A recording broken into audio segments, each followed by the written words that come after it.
ഹരേ രാമ ഹരേ കൃഷ്ണ. ഭഗവത്ഗീതയിലെ മഹത്തായ ചിന്തകൾ. ആരാണോ എന്നെ മരണസമയത്ത് സ്മരിച്ചുകൊണ്ട് ദേഹം വിട്ടു പോകുന്നത്, അവൻ എൻ്റെ അവസ്ഥയെ പ്രാപിക്കുന്നു, എന്നിൽ ലയിക്കുന്നു, അതിൽ സംശയമില്ല. ഭൗതിക സുഖങ്ങളിൽ മുഴുകി ജീവിച്ച അജാമിളൻ എന്ന ബ്രാഹ്മണന്റെ കഥ പറയാം.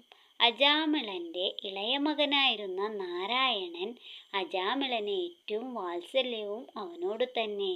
ഒരിക്കൽ വീട്ടിലിരിക്കുമ്പോൾ 3 യമകിങ്കരന്മാർ കയറുമായി തൻ്റെ മുന്നിലെത്തിയിരിക്കുന്നത് കണ്ടു ഭയന്ന് മുറ്റത്തു നിൽക്കുകയായിരുന്ന തൻ്റെ മകനെ നാരായണ എന്ന് വിളിച്ചു. മകൻ വിളി കേൾക്കാതായപ്പോൾ അതൊരു ആർത്തനാദമായി. ഉടനെ മഹാവിഷ്ണുവിൻ്റെ ദൂതന്മാർ അവിടെ എത്തി. വിഷ്ണുവിൻ്റെ ദൂതന്മാരും യമകിങ്കരന്മാരും തമ്മിൽ തർക്കമായി. യമകിങ്കരന്മാർ അജാമിളന്റെ നന്മതിന്മകളുടെ കണക്ക് അവിടെ അവതരിപ്പിച്ചു.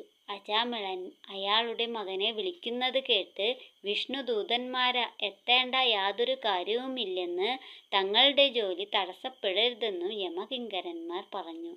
മനസ്സറിഞ്ഞില്ലെങ്കിൽ പോലും നാരായണ എന്നുച്ചരിച്ചാൽ അവരെ പരിപാലിക്കേണ്ട ഉത്തരവാദിത്തം ഞങ്ങൾക്കുണ്ട് എന്ന് ബോധ്യപ്പെടുത്തി അജാമിളനെ വിഷ്ണു കിങ്കരന്മാർ വിഷ്ണുലോകത്തേക്ക് കൊണ്ടുപോയി. ഈ കഥ നമ്മെ ബോധ്യപ്പെടുത്തുന്ന ഒരു വലിയ ജീവിത സത്യമുണ്ട്. ഈശ്വരനാമം ജപിക്കുന്ന ഒരാൾക്ക് പാപകർമ്മങ്ങളിൽ ഏർപ്പെടാൻ കഴിയുമോ?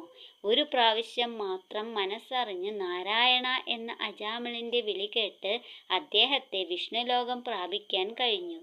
ഓരോ നിമിഷവും വിലപ്പെട്ടതാണ്. ഓരോ കർമ്മവും ഈശ്വരസ്മരണയോടെ ഒരു പ്രാർത്ഥനയായി ചെയ്യാൻ ശ്രമിക്കുക. വിജയം തീർച്ചയായിരിക്കും. ഓം നമോ ഭഗവതേ വാസുദേവായ. സർവം കൃഷ്ണാർപ്പണമസ്തു.